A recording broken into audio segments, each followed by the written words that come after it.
Hello, everyone. Welcome, and thank you for joining us this afternoon. My name is Jennifer Burnsteel, and I work as the program manager at the Business and Education Partnership of Waterloo Region.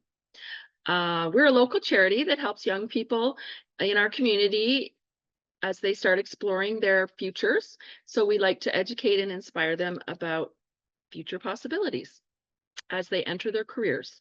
I'm happy to be hosting this event tonight, which is designed to help you with the next steps by educating you on the many services, resources, and contacts available to you as you start your career journey in the skilled trades and graduate from the OYAP program. So congratulations on that. And I would like to thank our school boards for helping partner with us on this event, the Waterloo Catholic and Waterloo Region District School Boards. And I will do a small land recognition as we start. We are acknowledging that the land which we are on gathered today is traditionally used by the Haudenosaunee, Anishinaabe, and Neutral peoples. We acknowledge their enduring presence, deep traditional knowledge, laws, philosophies of the Indigenous people with whom we share this land. So our agenda is this. We're going to have three 15-minute presentations from our guests from Starling Employment Services, SOY, which is Supporting Ontario Youth, and apprenticeshipsearch.com. We will follow that with a message from our school board representatives, and you will also have an opportunity to be asking questions throughout the presentation, as well as at the end. At any time during the presentation, you can type your questions in the Q&A option at the bottom of your screen, and we will try to answer them as we go. Keep an eye on that. And at the end, if we still have time, we should have time to answer a few more questions live. We will also keep all the questions and have them answered after.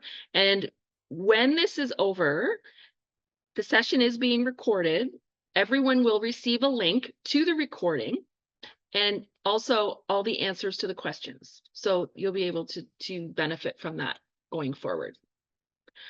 So I also just want to let you know, for privacy issues, this video and audio, your video and audio is going to be turned off throughout the session. So now I'm going to start introducing our panelists.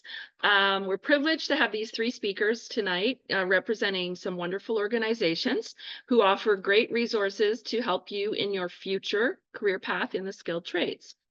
So our first guest, I'm going to turn it over to Erin McLaren, Employment Specialist with Starling Employment Services. Thank you, Erin. I'm going to turn it over and you can do your presentation. Wonderful. Thank you so much. Let me just get us pulled up here. All right. So thanks for everyone for having me. As was mentioned, my name's Erin. My pronouns are they, them. I work at Starling Community Services in Employment. You may have heard of Starling. We also used to be called Lutherwood. So if you know that name, then that's us as well. We also provide support for mental health for youth in Waterloo Region. And we do some support for housing for people experiencing homelessness as well. But I'm here today to talk about our employment services.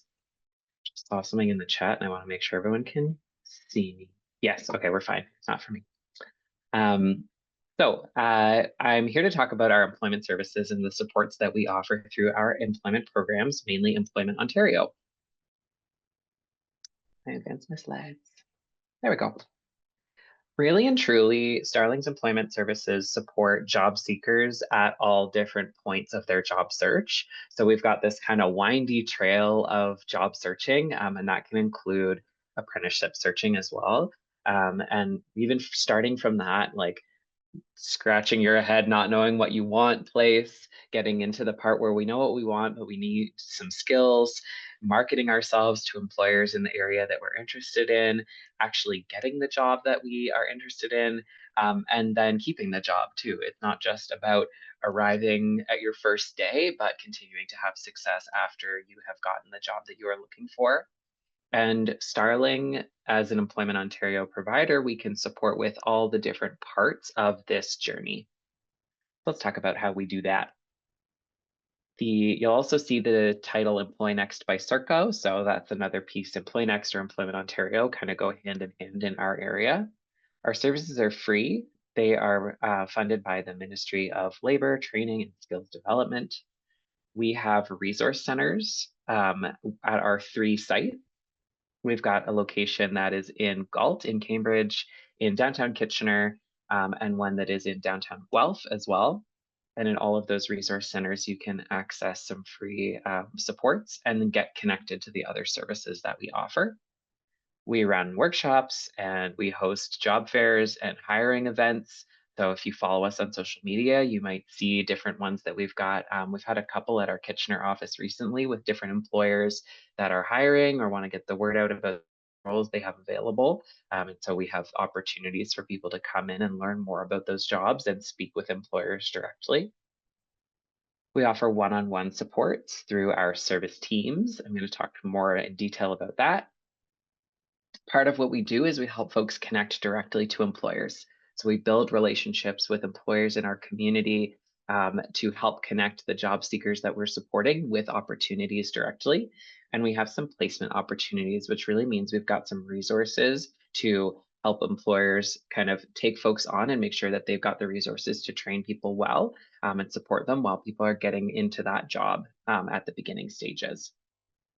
And then maybe not relevant for you right now, but we've got Better Jobs Ontario supports that we also offer, which is about retraining and really is a funding support for folks that are looking to make a change in their career, where they've have been trucking along at one thing and are looking to do something different going forward. So this is just a quick snapshot. It's a lot of different stuff. I'll go into some detail on a couple more of these pieces for you to be aware of. And that main one is really the Employment Ontario supports. So this is our one-on-one job search assistance. Most of that is through a connection that we make between anybody who's receiving our services and their employment advisor. And employment advisors help with all of these things, and then plus a whole bunch of other stuff in addition to this as well. So we've got your classic resumes and cover letter writing, identifying in-demand skills when it comes to the trades, not just those hard skills, those concrete or technical skills maybe, but also those soft skills, those transferable skills that we might have learned from all kinds of different experience that we have, but that are still relevant to a role in the trades. We talk about effective job search strategies. We help folks with interview preparation, and then looking at additional education and training options, whether that's short-term trainings or maybe thinking about something longer term, if that's where your head's at. So our employment advisors are having conversations with all kinds of job seekers in all different areas, including trades, in all these different kind of topics. And then we've got the employment advisors work, and this is where the service team idea comes in. So the employment advisors also work with an employment consultant, and we're going to look a little bit at how those roles kind of work and what the employment consultant offers. So the employment consultants actually have a really cool job. So they are the ones who are making those connections both with job seekers and with employers, and they really do that bridging. And so they are helping to support not just people who are looking for work, but employers who are looking for workers to support their hiring needs and to help folks move in the right direction towards their career goals. Whenever we can, our hope and the hope of all the ECs that work with us is to connect job seekers with those opportunities and to really match people with their strengths and with their goals, and to connect employers with the right candidates for their needs. So we're trying to really bring things together from both sides, and we get to work on both sides of that equation, not just with job seekers or just with employers. We can try and bring both together in some good connections and some good matches. And then an EC or an employment consultant might help in these different ways in terms of your job search. So they might give you labor market information. What kind of expectations do employers have right now? What are areas that are in demand or not? They can be another person who's kind of job searching alongside you and looking for and identifying those employment leads for you. They might network on your behalf, helping to make connections with colleagues of ours, folks that they have had connections with in the community, that might be for job leads specifically, or it could just be to get more information. Maybe you want to learn more about a particular employer or a particular area of work, and we can help to facilitate some of those conversations. They provide job postings and sometimes have those employers come to our sites to arrange those events. And they helped really to figure out and hone our strategy for how that job search, how we can have a fruitful and effective job search.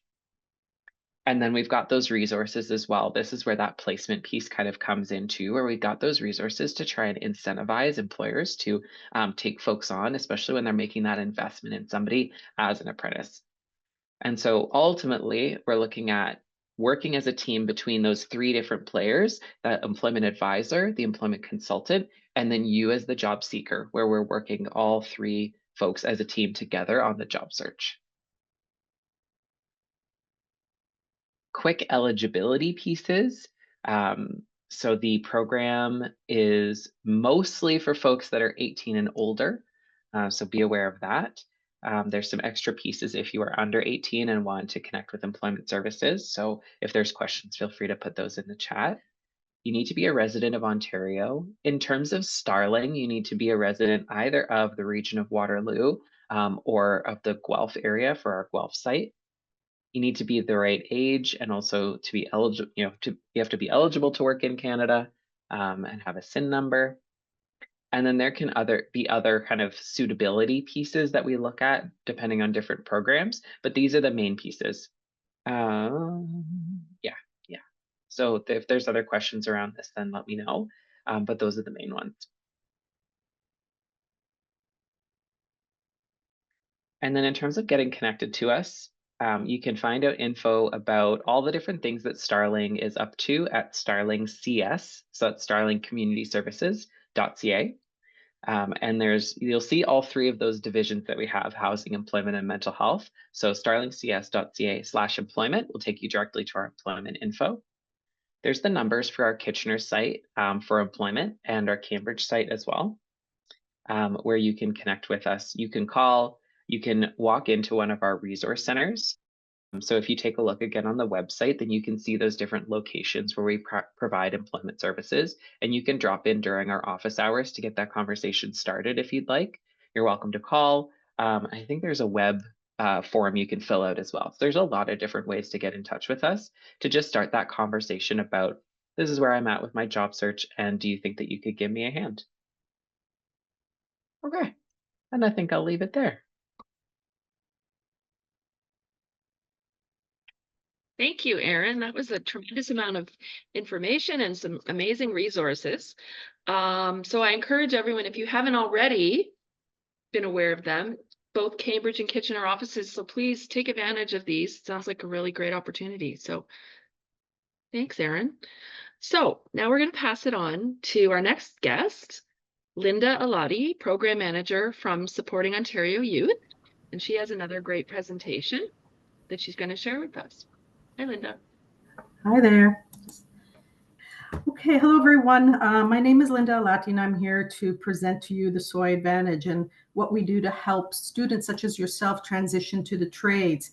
I am an electrical trade manager for the apprentices that work or that are part of the SOI association, and I also help their employers as well.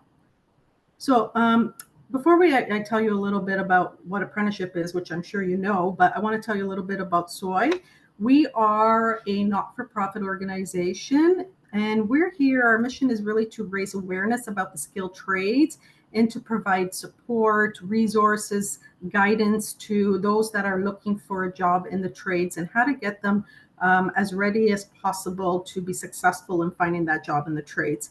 We're also like a group sponsor. So that means once someone becomes an apprentice, and if they're working with an employer that is part of our group of employers, then we become their sponsor for apprenticeship. And essentially, we are like their guidance counselors while they're in their apprenticeship pathway, and helping them out with their questions and making sure that they are aware of their schooling opportunities, and just making sure that there are no hiccups along the way, someone for them to lean on if they have questions, and they often do.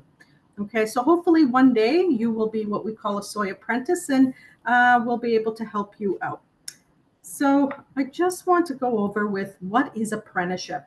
Apprenticeship is, as you know, an educational pathway. It's a first choice pathway like any other pathway, whether it's college or university, because within it, it has the rigors of any other program.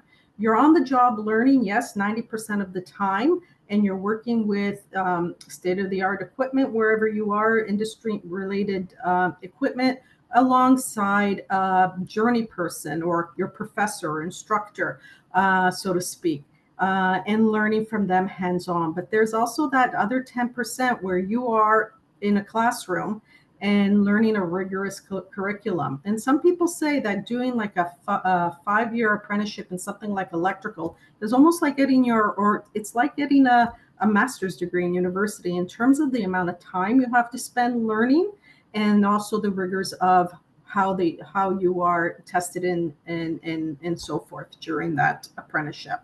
So apprenticeship, like the other pathways, they're all 3 first choice pathways. So I know you've seen this chart, so I'm not going to belabor it and spend too much time on it, but I know that you've seen this before if you're all former OYAP students or you were in a skilled trade placement and co-op. There are 4 sectors of apprenticeship in Ontario and 144 trades. And the reason I show this to you is it's really important to do your research when you are selecting your trade. And what does that mean? Okay, what does it mean when you're a red seal trade? And I'm sure you know that that means once you're certified in that particular trade, and you'll notice on this chart here that any one of those with the red maple leaf is a red seal trade, that after you've certified, you can pick up and move to another province and not have to get relicensed. Okay, so that's the beauty of the red seal trade. But you should also know the difference between what's a compulsory trade and a non-compulsory trade. Okay, and you will notice that any of the trades on this chart that have a green triangle next to them, they are compulsory trades, which means you must have a license in order to practice or to work in that particular trade. And you'll notice the motive power has a lot of green triangles, so that means a lot of compulsory trades, right? You don't want someone who doesn't have a license working on the brakes of your car, right? So you want to make sure people are licensed. And if you want to work in one of those trades, the apprenticeship pathway is an absolute must. Okay. And you'll notice that there are a lot of green triangles on the construction. On the service sector and industrial, you don't notice them there, but that doesn't mean that an apprenticeship pathway and going through the formalized educational pathway that is apprenticeship isn't important. It really is. And most employers are looking for you to complete an apprenticeship. It just means that you have the theory and the knowledge and the skills and the training to support the work that you're going to do at that placement. And it'll also help for advancement purposes in the future. So I know you've seen this before, but what I can tell you is really do your research when you're thinking about a particular trade. And some of you have already explored, but some of you may be thinking about other trades as well. And you know, an apprentice, you're a high school graduate. For most of the trades, you do require a grade 12 diploma. And even for some of those that don't require a grade 12 diploma, most employers are looking for that. So you must be a high school graduate. As an apprentice, like I mentioned earlier, you're not only an employee and an income earner, you're also a student. Okay, so you're all those 4 things all at once. And you've heard this before. An apprentice, the best thing apart being an apprentice and being in an apprenticeship pathway is you earn while you learn. So you're going to come out of your apprenticeship with money in your bank account rather than student debt. Okay, that's a nice thing. Your parents might like that too. I just want, going back to the point about researching your trade, it really is important.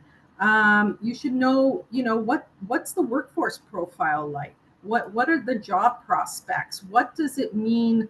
What is how many women versus men are in that particular trade? So there are different types of skilled trade reports that you can look at. If you click on that QR code, it'll take you right to the page on the Skilled Trades Ontario site. That's an important site for you to look at and to review. Lots of information there for you for anyone who's interested in the trades, because the Skilled Trades Ontario, they're the governing body of apprenticeship in Ontario. So you should look at the information on their website to see and to do your research. Looking at the trades report, really important, gives you information on the trade, the educational pathway, the workforce demographics. It also gives you that current snapshot of what the current labor market is for that trade. And you want to pick a trade where you know that there's going to be a lot of jobs. And yes, a lot of trades do have that, but some might be a little easier to get into than others. So having a look at that is really important. And then you'll notice at the bottom, the salary ranges. And please keep in mind, those are averages. Yes, you can make less as an electrician, less than the $68,000 a year, especially as you're an apprentice still learning. But many can make a lot more than the $98,000 a year. These are averages across Ontario. So the apprenticeship pathway, I just want to spend a little bit of time just giving you a general, very general overview of what that apprenticeship pathway means and what you're going to encounter once you leave high school. So you're graduating. Some of you may have already a registered training agreement from your placement, your co-op placement. You might have already signed a contract like that. It is important to know that once you leave, once you graduate from high school, that registered training agreement will become what we call deactivated, which means even if you're staying with the same employer, if you're lucky enough to be one of those that stays with the same employer in your co-op, you still need to get a new registered training agreement. So please remember that. That's really important. So for those of you who are in OYAP graduating and maybe are not able to stay on with your co-op employer, and that's most people from my experience, is you still need to get a job. Your first step in becoming an apprentice is getting a job with your employer, and hopefully you will be able to leverage your experience as an OYAP student in getting your foot in the door to a new opportunity. Just being hired does not mean you're an apprentice. You might have a probationary period, anywhere from 3 to 6 months, hopefully not longer than that. Remember, you have to be your own advocate and make sure that you are making it clear when you are looking for a job that you're happy to start as a general laborer or a helper, but your goal is really to become an apprentice, okay? Once you do become an apprentice, that means you get registered. Okay, and getting registered is really signing that registered training agreement. It's that contract between yourself, your employer, who becomes your sponsor, and Skilled Trades Ontario. And that's when you become a first-year apprentice. Even though you may have had some experience before that, you start as a first-year apprentice once you sign your registered training agreement. Okay, so when you do sign a registered training agreement and you become an apprentice, at that time, you will also let the Skilled Trades Ontario know which schools you want to go to do your trade school portion of apprenticeship. Because remember, it's both on the job and 10% in school. So when you let them know, you have the opportunity to give them two choices of two colleges you would be able to attend. Okay, if you're working with a union, it'd be a little different. You would do your training through the union. Okay, so you start as a first-year apprentice. The first thing you do is you continue working on the job, building your skills, building your competencies, okay, and gaining hours, especially for those hours-based trades in the construction sector. Okay, so you're doing that at some point, and it's usually about a year or longer, depending on the trade, where you will get an offer to go to school, and that'll come to you via email from Skilled Trades Ontario. So if you don't like your emails, you're going to have to get used to that because that's how they communicate to you. And sometimes those offers at school get filled up in 24 hours. So having to check your email is really important when you're an apprentice. So when you get that offer to go to school, you will have the opportunity to say, yes, I'm ready to go to school, or to decline. And during the time that you are in school, the nice thing is you also get employment insurance. For every trade, there are a different number of school portions you need to attend. Okay, so if you're an electrician, it's now 4 levels.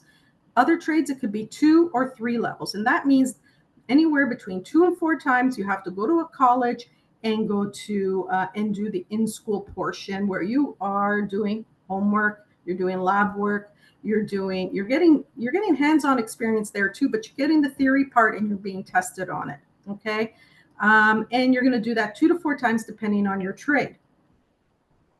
Okay, so in between that, you're back on the job, gaining experience, hours, and skills in between each level of school, and you're going to do that until you've completed either all your hours or you've completed all the skill sets that you need to learn. Okay, and you've done all your school levels.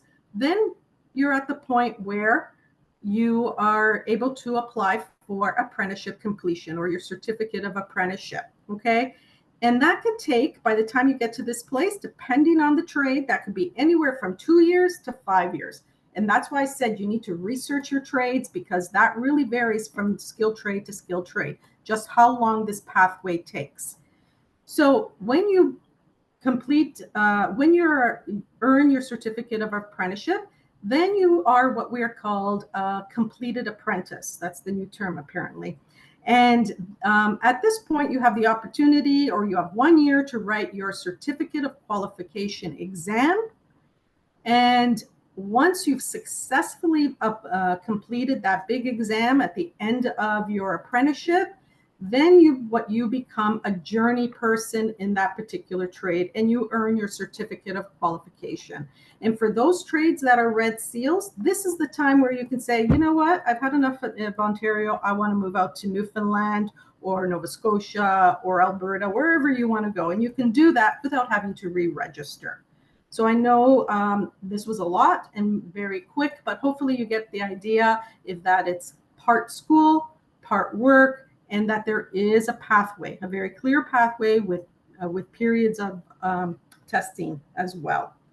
So I just want to very quickly just remind you that when you do transition out of high school, that keep that OYAP certificate that Mr. Pope and or your teachers at your school will provide you. That's important to give to your new employer, because your hours may count in your new when you do sign your registered training agreement. It's important that if you are in a competency-based trade, that you have a copy of your training standards logbook that you may have received. Again, this would only be for those students that already have a registered training agreement. Maybe you have one skill signed off. Make sure you have that noted.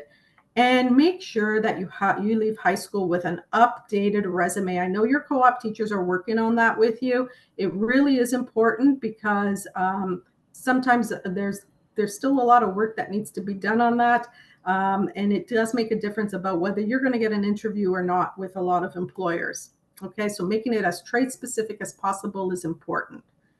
So it's July 1st, and I'm noticing I don't have much time left, so I'm going to skip over this this video, because I want to just move on to the fact that a lot of employers, and if you allow me one more minute,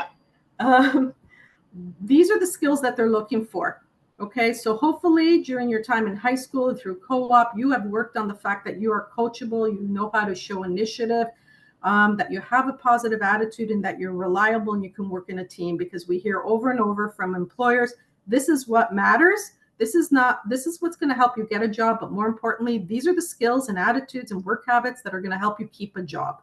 So making sure that you know how to be able to do these things, and also give examples on how you've shown these things in an interview, will be very helpful. Okay, concrete examples from high school, from your co-op experience, or from general life. Okay, part-time jobs, whatever.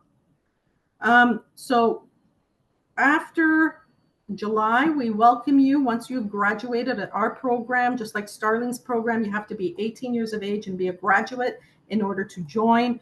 We have 1-day boot camps for you, where you will explore the trade, get hands-on experience, become career ready, and also walk away with a toolkit full of tools that are associated with the trade that you are interested in. How do you sign up for one of our one-day boot camps? They happen all over Ontario. They're likely going to happen in your area, in the Waterloo area. Just keep looking at our website. So click on that QR code, and it'll take you to our page where you will see where our boot camps are happening and how to register for the boot camp. Okay.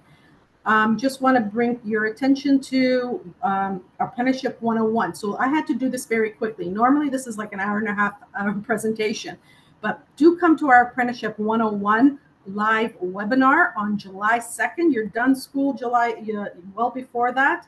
Come join us on July 2nd. Click on that QR code, or later on, you'll get a copy of this presentation. You'll be able to do that. You'll learn a lot more about apprenticeship, the do's and the don'ts, what you need to know, a lot more in depth than what I was able to give you today. In an upcoming event, we also have those resume writing tips workshop, just like Starling does. You have many different resources out there. Try to get as much as, access as much as possible to get yourself as ready as possible.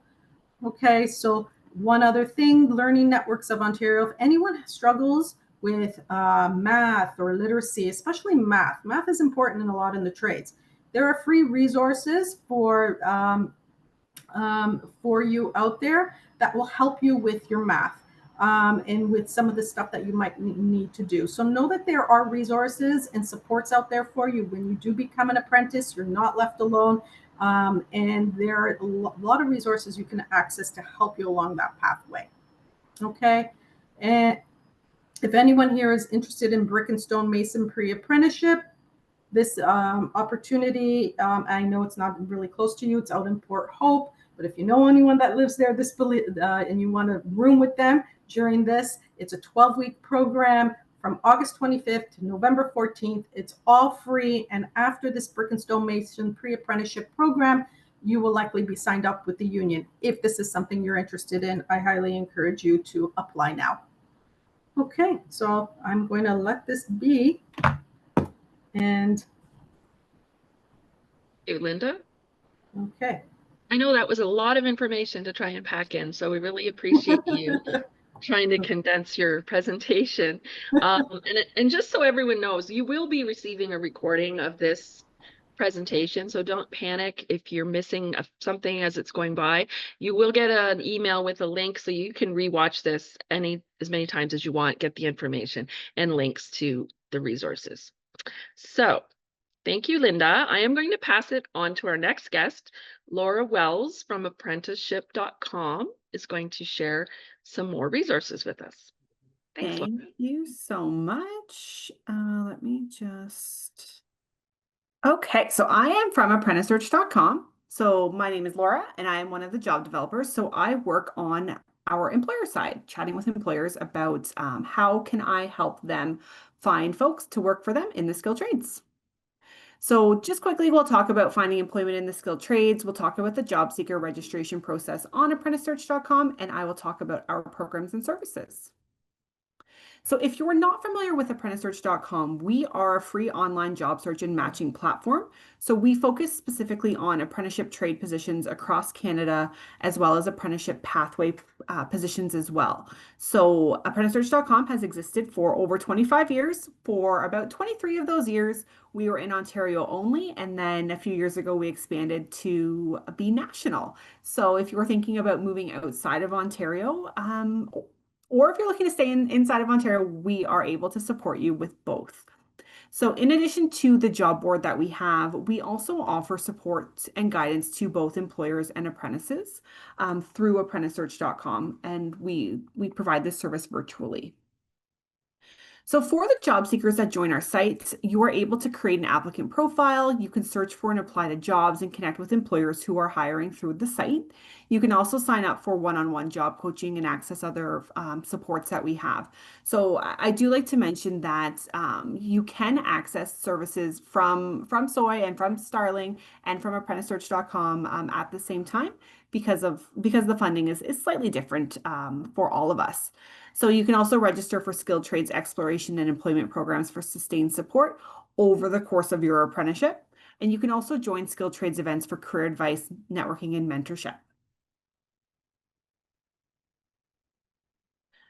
So we have broken down the steps to an apprenticeship, and it's important to note that we give a very similar version of this presentation to people at all different stages of their apprenticeship journey.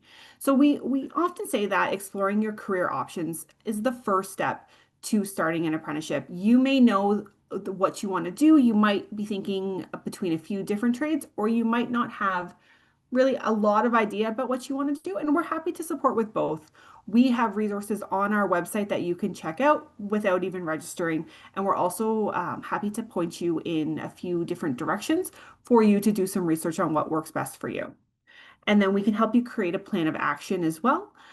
If you need to, upgrade some of your courses, if you want to create a job searching strategy, or if you want to find a program that works for you, we can help out with all of that.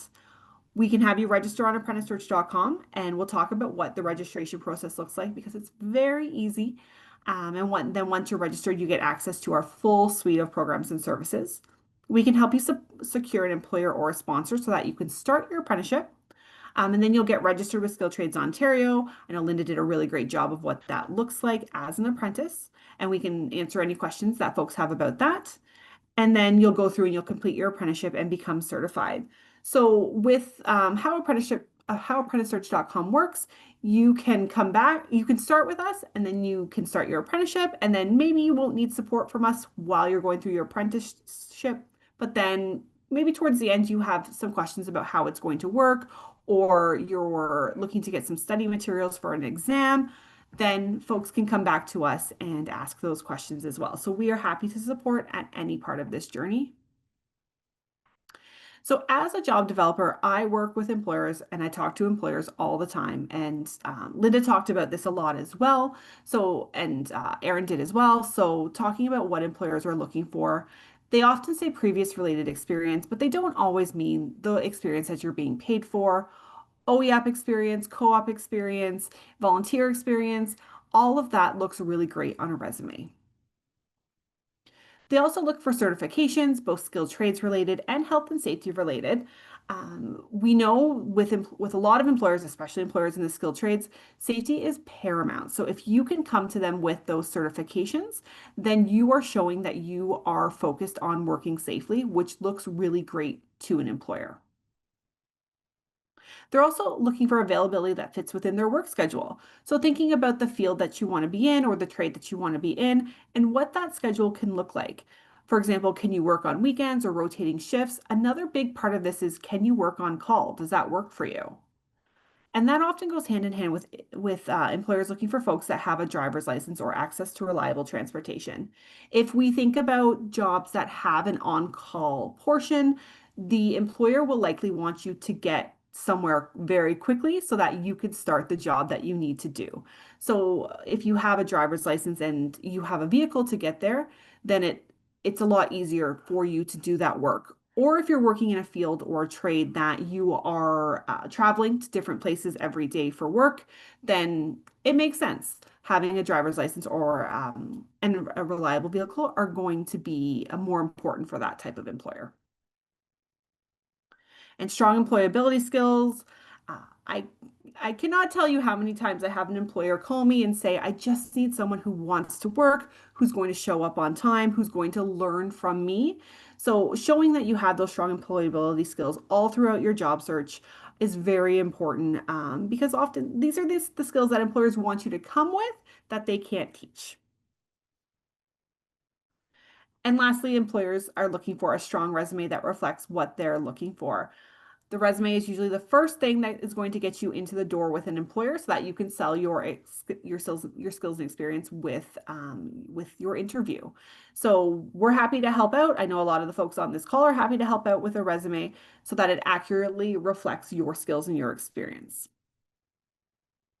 So let's chat about the job seeker registration process. But first, we'll talk about why you should register. So most importantly, perhaps, is that it's free. It's free for job seekers and it's also free for employers. a skilled trade specific job site, and we have a very large database of employers. Like I mentioned, ApprenticeSearch.com has been around for 25 years. So we've got a lot of employers that we've previously worked with. We have a job board that is updated all the time, and then we have that database of employers that we can draw from. So we also review every application to make sure your resume is employer ready before you are approved to start applying for jobs. You can book one-on-one time with ApprenticeSearch.com staff to discuss your skilled trades job search, and that is based on how you want to book time. So, and we'll talk about this a little bit more when we go through the steps, but booking time with one of our job coaches, it's optional. So some users will come and they'll book many appointments because they want help with multiple things. Some people will come on the site and they'll book maybe one appointment because they just need help to get started, and then they can take it from there. It's completely up to you. We also share job postings with applicants when we think that you would be a good fit. You'll be the first to hear about ApprenticeSearch.com programs and events. And at times, we also have employer wage subsidies that can incentivize employers to hire the people that are registered with us. So there's six steps to creating a profile on ApprenticeSearch.com. And they're all very intuitive, and it's very easy and it's very quick to create a profile on our site. So the first step is to navigate to ApprenticeSearch.com, or you can Google us and it'll take you there. You'll put in your email address, your first name, your last name, and choose a password, and then you sign up. So once you do that, you should get an automated email that is asking you to confirm your account, just so we can confirm that you're human. Once you click on confirm your account, it's going to take you back to your profile so that you can create and complete that profile. So in your profile, it's going to ask some questions that are voluntary. Like you'll see here, we have an example of our client self-identification. It's going to also ask questions about your previous experience, your previous education, how far you're willing to travel for work, if you're willing to relocate. And all of the information that you provide in your profile, whether you want to include it voluntarily or you don't want to include it, it's going to help us better understand what you're looking for and where you're at right now and how we can better support you. Uploading a resume is mandatory in order for your profile to be approved on the site. It does not have to be your final version of your resume. It can be a work in process. It can be a resume that you've used. It can be the first resume you've created and you need some help with it. As long as you have something there, you'll be able to have your profile approved, and then we can let you know if we think your resume might need a little bit of work or a few tweaks. We also have a very thorough resume and cover letter guide that you can check out on the website as well. So after you've completed your profile and you've uploaded your resume and you click submit, you will receive approval from our team. So you get a very standard email that looks something like this.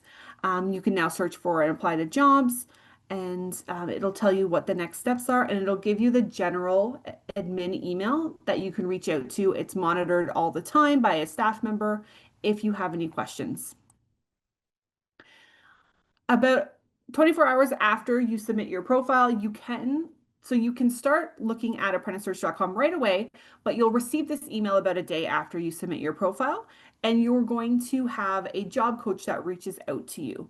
So with the job coach, you can schedule a job coaching session. It's a half-an-hour virtual session. Like I mentioned earlier, it is voluntary, and you can talk to them about the labor market. You can talk to them about your resume, how to job searching tips, how to prepare for an interview, or really any other job searching and skilled trades related question. Even if you have just a quick question, you can book that half-an-hour slot and you can ask them one or two questions that you have about the skilled trades. The appointment is completely driven by you and what you want to discuss in the appointment. So you'll be able to search for jobs. And when you create your profile, it's going to ask you first where you live and what you're interested in. And based on that information that you put in, it will promote different jobs to you. So if you're living in Waterloo and you're interested in welding, for example, if we have those positions on the site, those will be the first positions that you see. You will be able to see all of the job postings on the site. It just takes a few more clicks in order to get there. but it's very easy to see all of the jobs. So you can be successful on ApprenticeSearch.com by fully completing your profile to the best of your ability. If you need help, you can reach out to someone on our team for guidance. We've had it before where we've had our team walk someone through it while they're on the phone with them. If you're having a technical glitch, which happens every now and then, we're always updating our site to make it better. You can reach out to us. If something's not working, you can reach out to us, and we're always happy to help out. It's very important to identify the trades you'd like to pursue for the reason I just mentioned, where it's going to promote those types of positions to you. So you can select 2 areas of interest, so you'll be able to see jobs in those fields and related trades, and those are the ones that are going to get promoted to you. They can be related trades, or they can be 2 separate trades based on what you're interested in, and the site will promote based on what you say. Upload an updated relevant resume. You have to upload a resume to be approved on the site, but if you have resumes that you are changing based on what you're applying for, or you've gained new skills or new experience and you're updating your resume, you can upload the relevant resume that you want them to see. Actively search for and apply to jobs in your trades of interest. So we do have employers on the site that will post a position and search for candidates based on their criteria. But for the majority of employers that we work with, they still expect our candidates to apply to those jobs so that they can see their resume. And regularly check the site for updated positions. You can opt into notifications when new jobs are posted. New jobs are posted all the time, so we encourage you to log in every now and then to check. And of course, don't give up. Looking for an apprenticeship can be difficult. So reach out to our staff, and we're happy to help and chat about what you have been doing, what's working, what's not working, and how we can assist you. So we'll just finish quickly with our programs and services. So we run a Women in Skilled Trades peer mentorship group. So this happens once a month, and it's the second Thursday of every month. It's completely virtual, and it'll be happening today. So we have a facilitator who is a welder by trade and a facilitator who is an electrician by trade, and they will host a woman or a gender diverse individual as a spotlight speaker. So that person will talk about their journey, any challenges they faced, how they overcame their challenges, why they were interested in the trade that they're interested in. And then we open it up to a group conversation, which is really great for networking, for peer support, to ask questions in a very safe space. There's a lot of really neat things that happen in this platform. I know when I joined previously, we had someone who was a drywall a drywaller, and she gave a presentation on how to do some mudding for someone who was very new to the field and wasn't sure how to do that. So fun things like that happen at these groups. And we also run industry networking speaker series. This is a really great opportunity to come and learn more about a specific trade or a specific sector. So we have been doing these for about 1.5 years now. We've run a few sessions on electrical trades. We've done green trades, welding, entrepreneurship, lots of different trades and fields. And they're also virtual, so they happen it's about every month right now, and we're hoping to have them back up and running again towards the end of the summer. They're just on hold right now, but they will come back. And for 3 days, from 12 to 1, you can come out. You can come out to one session, or you can come out to all 3 of them, and you can learn from someone who is either working in the trade, hiring in the trade, or teaching in the trade, or is a union representing the trade. So 3 different perspectives of the trade or the sector. They'll talk about similar things as the Women's Peer Mentorship Group, why they're in that trade, what they like about it, maybe what they don't like about it, how they got started, provide advice on how you can get started in that trade, and you can ask them questions too. How much money do you make? Or, is there a particular program that you recommend, and see what they say. And that's it for ApprenticeSearch.com. My information is there. You can always connect with me, or if you come onto ApprenticeSearch.com and you sign up, you'll get connected to a job coach. There's also forms on the site that you can submit an inquiry through the site, or you can send an email to our general admin email, and we'll be happy to help you out.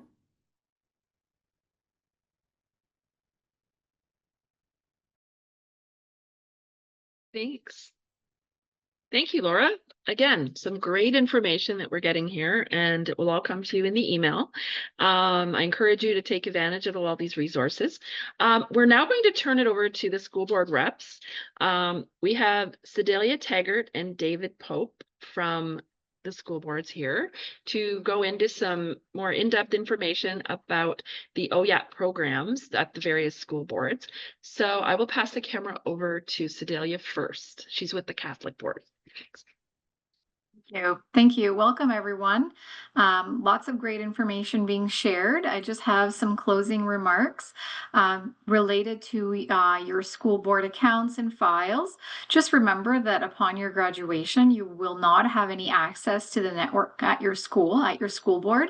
So any files that you might have stored on your school account, you need to back those up. You need to make copies for yourself in a different network. You should ensure that if you have certificates that you've completed through SHSM or any training that you've done, you should ensure that you have copies of those certificates. If you don't have a printer at home, it's probably a good idea to print them at the school before you leave. Anything that you have stored on your school network account, you will need to make copies of it and back it up into your own system. The other thing is make sure that on your last days of co-op that you're receiving the OYAP certificate from your co-op teacher that indicates the trade that you were participating in and how many hours you completed, because you will require that piece, that document in order to prove your participation in OYAP and to show that you've completed those hours within that trade code. And I think that that's it. If you've used your school email address for anything in particular that has a login, and if it's something that you would like to continue to access, perhaps you want to go in, update your profile, and change it to a personal email address so that you don't lose those contacts and so that you don't lose that information.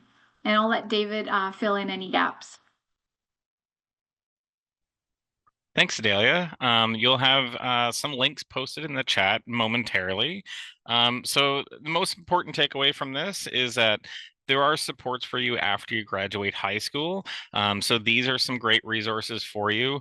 Whether it's Starling or Soy or Apprentice Search or all three, is when you leave high school, you kind of lose your guidance counselors, your teachers, your co-op teachers, all that sort of stuff. And as Cidalia mentioned, like if you don't back up your stuff when you leave because your account disappears when you leave high school, then you have to try and scramble to get that stuff. So these are kind of your next step people. These are the people you can connect with to help you out, to help you with whatever your career choice is. And again, there's lots of different ways you can connect with them. So we will be sharing the presentations that they have given with you after. And then Cidalia and I put a couple things together as well, which I'm going to, again, send some links in the chat. Nobody has posted any questions in the Q&A, so while I'm talking, it's a good time to maybe type something in the Q&A, and we're happy to try and answer that for you. If we don't get to any of the questions or some of the questions, it will come with the recording at the very end. But again, make sure you do your own research on your career. Make sure you know what's available in your area. So there is, I put the Workforce Planning Board. They have lots of great resources that kind of talk about, what jobs are available in our region. So that's very important. And then again, for researching the specific trade you're interested in, Skilled Trades Ontario has lots of detailed information about each trade. The two documents that were just posted as well in the chat is next steps.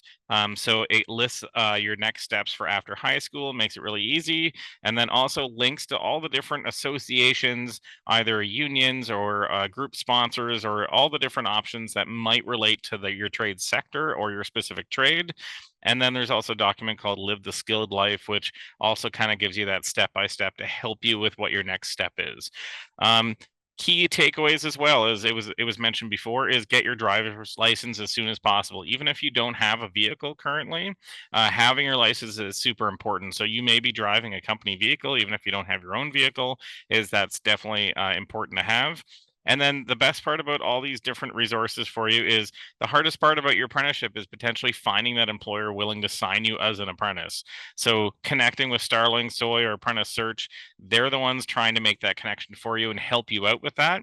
You can also direct market as well. So if you are currently with a co-op employer, it's like now is a great time to have that conversation with them to see if they're willing to sign you or hire you as an apprentice after graduation. See what they're thinking, because they may have an opening, but if you never really approach that subject, if you never really talk to them about being interested, then they might not be thinking it on their end. So make sure you're clear about your goals.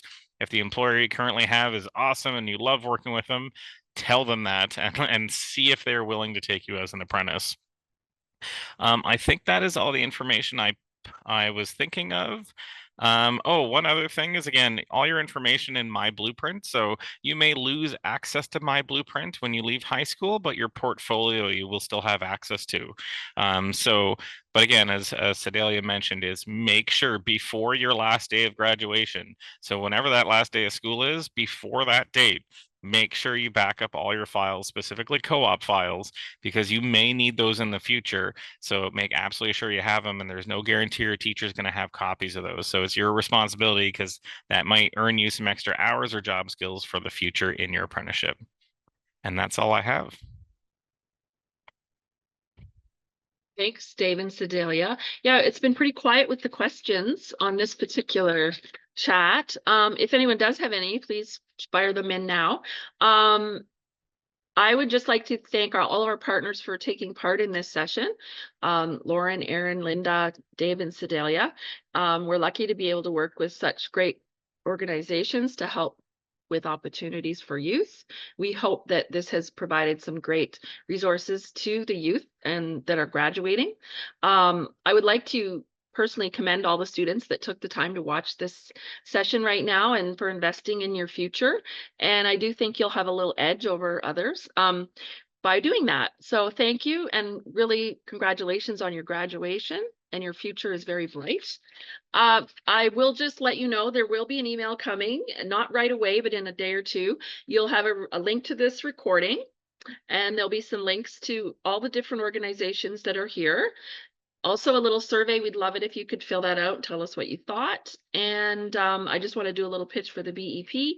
We run lots of great career events for youth in the community. Follow us on Instagram or Facebook. And I can tell you right now, we have an event happening Tuesday, November 4th at Tapestry Hall, Explore Your Future in-person career expo, which would be a really great place for you to visit. Follow us for all the details. So have any questions popped up? Okay, great. I'll let you answer them. So the one question I'm happy to answer live is, the question is, do you recommend going to school, like basically college, if you cannot find an apprenticeship? So I will say publicly that the colleges do a fantastic job at convincing you and telling you that you should go to college if you're pursuing an apprenticeship. I recommend 2 reasons why you could choose college first before an apprenticeship. The first one would be is if you didn't take any tech courses and you didn't take co-op and you want some more experience before you actually go out, that is a great option for you. Or if you have already gone out, tried to find an apprenticeship, and you've done everything you can, and maybe you've connected with Starling, Soy, or Apprentice Search, and you still can't find an apprenticeship, then that may also be a good option, is go to college, maybe get some more things on your resume, and then go back out and try again.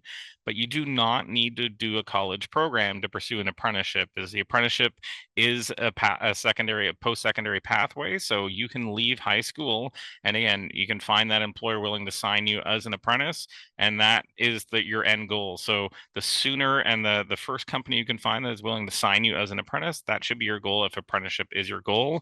And college is an option if you choose it, but it is not a mandatory requirement. Okay.